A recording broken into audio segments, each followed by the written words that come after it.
While touting his economic and clean energy policies in Colorado, President Joe Biden signaled out Republican lawmaker Lauren Boebert on Wednesday.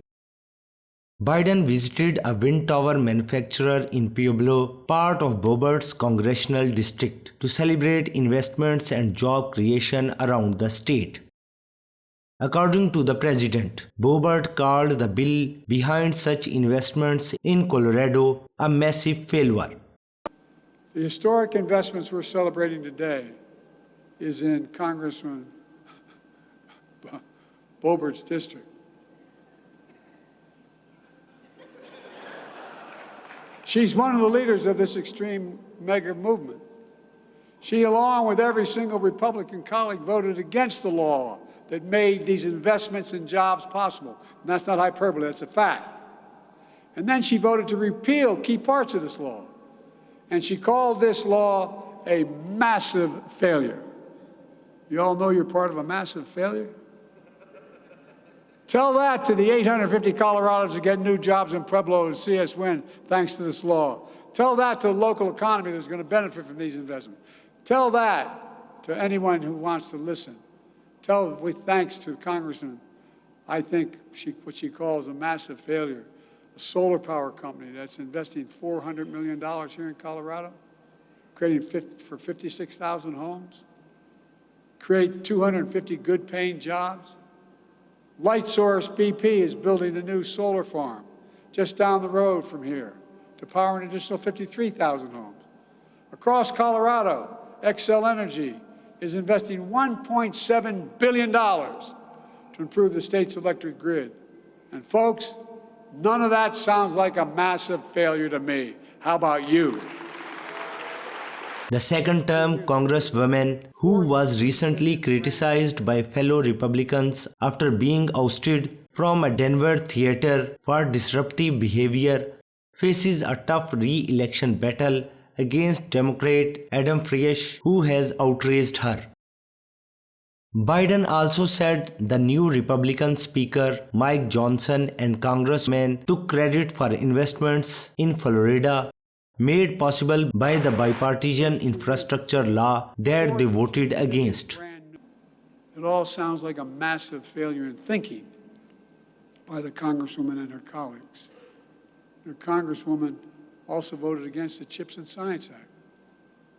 And when she voted against the bipartisan infrastructure law, she called it garbage, a scam.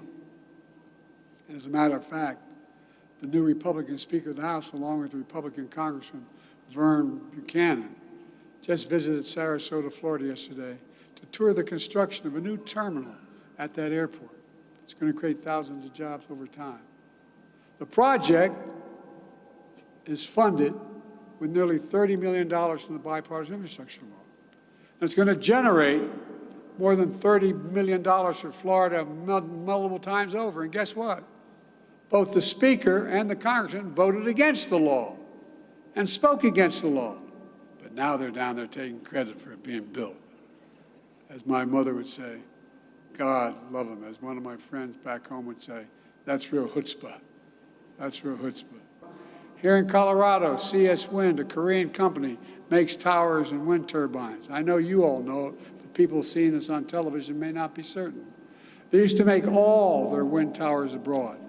Then they decided to make them here in America as well. And today, CS Wind Factory in Colorado is the largest wind tower manufacturer in the entire world. With over 870 employees. Because of my Investment in America agenda, CS Wind plans to invest an additional $200 million to expand the facility right here, another $200 million, doubling its production and creating 850 more good jobs beyond what's going on. New data released just today shows the investments we're making have spurred by the Inflation Reduction Act, which I wrote, which we passed, is going to communities historically left behind. Since I signed the law, 99% of clean energy investments in Colorado are in counties with average incomes below average, below medium household incomes. Just paying 25% instead of 8%.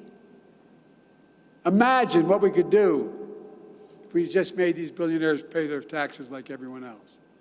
We could use it to strengthen the Social Security and Medicare system instead of cutting them, or like Congressman Trump and Boebert want to do. Biden, a Democrat running for re-election next year, has presided over a strong than expected US economy and big federal investments in infrastructure and clean energy. But the clean energy industry is now struggling with high costs.